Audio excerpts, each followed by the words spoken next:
నాగార్జున సాగర్ ప్రాజెక్టుకు వరద పోటెత్తుతోంది. శ్రీశైలం జలాశయం నుంచి నాగార్జున సాగర్కు భారీగా ఇన్ఫ్లో వచ్చి చేరుతోంది. దాంతో సాగర్ నీటి మట్టం అంతకంతకు పెరుగుతుంది. ప్రస్తుతం నాగార్జున సాగర్కు 3,05,58 క్యూసెక్కుల ఇన్ఫ్లో వస్తుండగా అంతే స్థాయిలో నీటిని దిగువకు వదులుతున్నారు. సాగర్ 20 క్రస్ట్ గేట్లను ఓపెన్ చేసి ఇరిగేషన్ అధికారులు దిగువకు నీటిని విడుదల చేస్తున్నారు. ప్రాజెక్టు పూర్తి స్థాయి నీటి మట్టం 590 అడుగులుండగా ప్రస్తుతం 585.20 అడుగులకు చేరింది. పూర్తి స్థాయి నీటి నిల్వ సామర్థ్యం 312.5050 టీఎంసీలు కాగా ప్రస్తుతం 298 టీఎంసీలుగా కొనసాగుతుంది. నాగార్జున సాగర్ 20 గేట్లను ఓపెన్ చేసి నీటిని దిగువకు విడుదల చేస్తుండటంతో సాగర్ అందాలను చూసేందుకు పెద్ద ఎత్తున పర్యాటకులు తరలి వస్తున్నారు.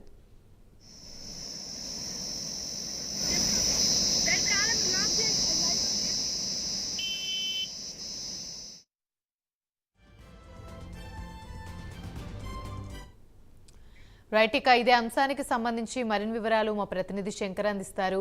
శంకర్, చెప్పండి. నాగార్జున సాగర్కి అయితే పర్యాటకుల తాకిడి రోజు రోజుకు పెరుగుతుందని చెప్పవచ్చు. దీనికి సంబంధించి పూర్తి అప్డేట్స్ ఏంటి? రైట్ ఆమెని శ్రీశైలం జలాశయం నుంచి నాగార్జున సాగర్ కి అయితే భారీగా ఇన్ఫ్లో వచ్చి చేరుకుంటుంది.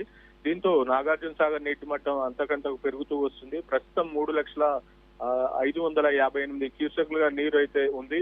నీరును 3,05,58 క్యూసెక్లు 20 గేట్ల ద్వారా అయితే దిగువకు విడుదల చేస్తున్నారు అధికారులు. ప్రాజెక్టుకు పూర్తి స్థాయి నీటి మట్టం 590 అడుగులు గాను ప్రస్తుతం 585.20 అడుగులకు అయితే చేరుకుంది. ఇంకా పూర్తి నీటి నిల్వ సామర్థ్యం 312 టీఎంసీలు కాగా ప్రస్తుతం నీటి నిల్వ సామర్థ్యం 298 టీఎంసీలుగా అయితే ఉంది.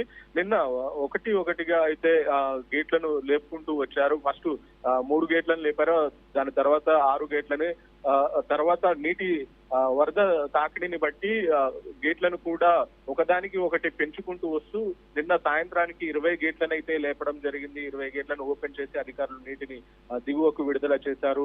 దీంతో పర్యాటకులు, చుట్టూ ఉన్న పట్టణాల పర్యాటకులు అయితే ఒక్కసారిగా పెరిగి ప్రాజెక్ట్ అందాలను చూడడానికి అయితే నాగార్జున సాగర్ కి వస్తున్న పరిస్థితి అయితే కనపడుతుంది. భారీగా శ్రీశైలం జలాశయం ఏదైతుందో, కృష్ణా పర్యాయ ప్రాంతం ఏదైతుందో, కృష్ణా పర్యాయ ప్రాంతంలో ఉన్న ప్రాజెక్టులన్నీ పూర్తిగా జలకళ సంతరించుకుంది. దీంతో పైనుండి వస్తున్న వరదను కంట్రోల్ చేయడానికి నాగార్జున సాగర్ కు వస్తున్న వరద ఎంతైతే ఉంటుందో అంతే వరదను గేట్లను లేపి కిందికి వదులుతున్న పరిస్థితి అయితే కనపడుతుంది. ఆమె రైట్, థాంక్యూ.